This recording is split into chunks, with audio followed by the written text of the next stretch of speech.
Christ is risen. I want to talk very briefly about an experience that I had a couple days ago, and then I'm going to go right into the theology that comes out of it. Essentially, a friend of mine who was taking a theology course, his professor said this is a graduate level course. The professor was kind of yelling at him about not using inclusive language. This is a Protestant course, okay? So, I know a lot of people like inclusive language. That's not what this video is about. The video is about that this guy, this professor, said, well, God used the male word, father, Abba, father. So, I guess if you really want to, you can too. But you should be able to find other words for his and him and he, all of these inclusive gender-neutral words. They wanted, like, they instead of he, or not mankind, but humankind, whatever. And so it was this illogical mixing of pronouns. Male nouns, but weird, different, all kinds of different gendered pronouns, or just no genders at all. Really kind of burnt my biscuits a little bit. Actually, burnt my biscuits a lot. So, here's some information about this that I got after praying about it for a long time. I have organized the information. It did not come from me. I want to make that very clear. I'm not taking credit. Okay, so let me get my little listy poo out here. Alright, so this is going to prove that illogical insistence on using nouns that have a gender but pronouns that don't is totally, it's illogical and it's actually demonic. Here we go. Background. God's fundamental revelation of himself to humankind is I am. Ego eimi. I am. Everything else that he has revealed to us about himself and about the world is contingent upon that. Because there would be no world, there would be no revelations if God didn't exist. So that is the groundwork of everything that we know. And our experience of God is grounded in I am. Exodus 3:14. Okay? Now, everything is contingent upon that truth. So God is true. He truly exists. Okay?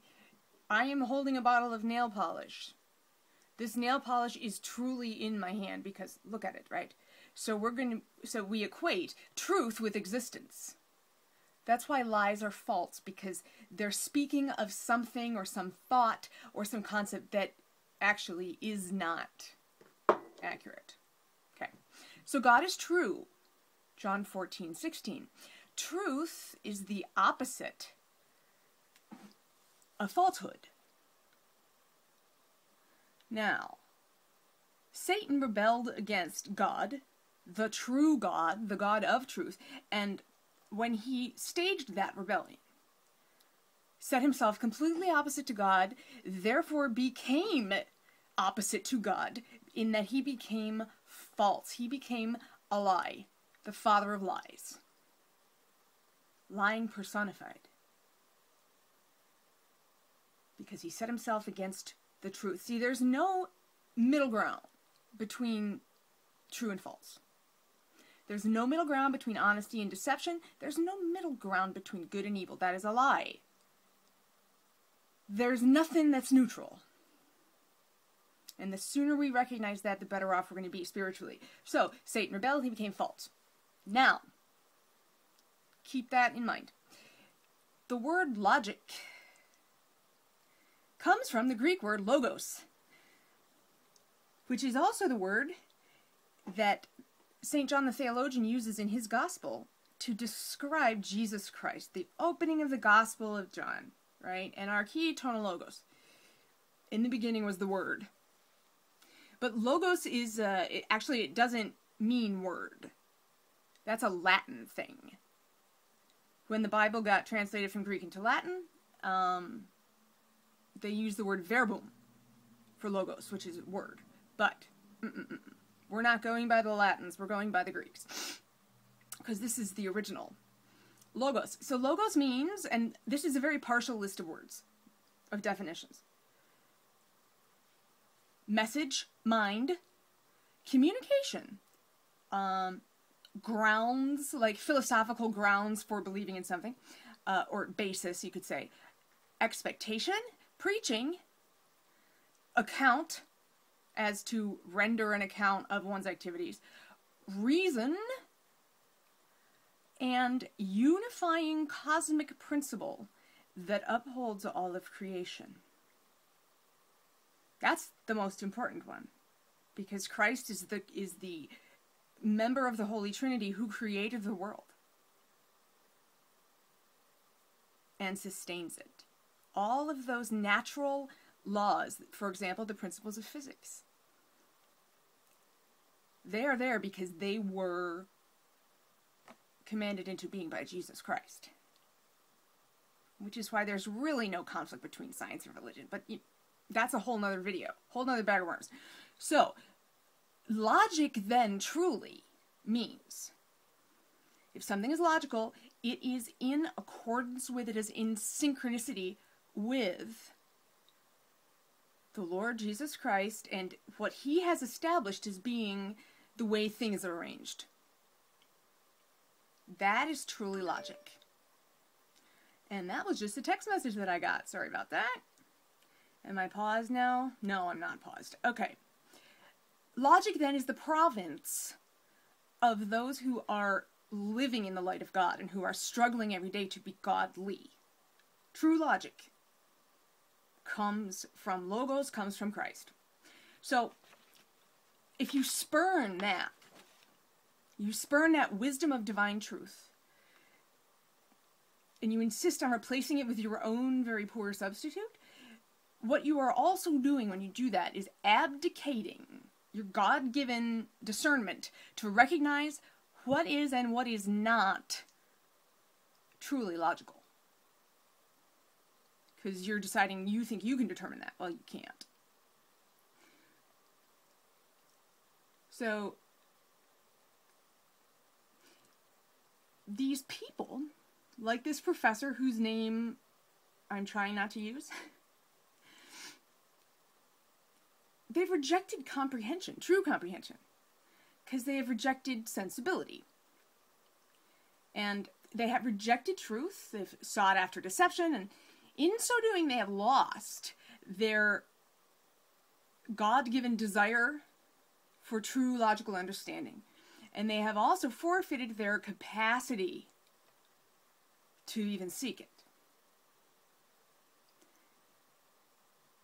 Therefore, this willful tantrum is the only word that I can think to describe it, that my friend's professor had about all of this. Use the word father, but use the random pronouns. All of that retardation. That's denying God's revelation of himself to mankind. Okay? It's making God a liar. Because God revealed himself as the Father, and the Lord Jesus Christ, who was also a man in the human sense, referred to God the Father using male pronouns regarding he and him. Obviously in a different language, he wasn't speaking English. But he used the male pronouns. It's all throughout the Bible. Read the Bible, it's a good book, you should read it sometime. So we're denying God's revelation of himself, or actually, we're not. Weird gender pronoun rejecting people are rejecting God's self-revelation. So it's devoid of truth because it's rejecting that truth. It is therefore a lie. And it is therefore, it has no part with the Lord because truth has no part of deception. Good has no part of evil. Lies have no part of honesty.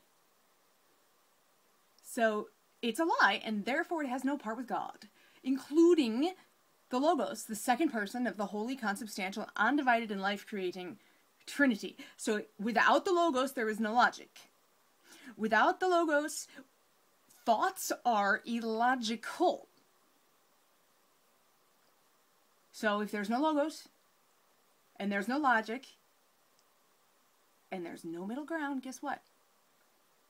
No logic, no goodness, no truth, demonic doctrine. Oh yeah, I just said that. I'm going to say it again. Demonic doctrine. People need to stop trying to feed me this crap, because I am seriously upset about this. Just the self-indulgence of trying to get somebody to do that is just mind-blowing. Anyway, I'm over my 10 minutes. I gotta go. Later.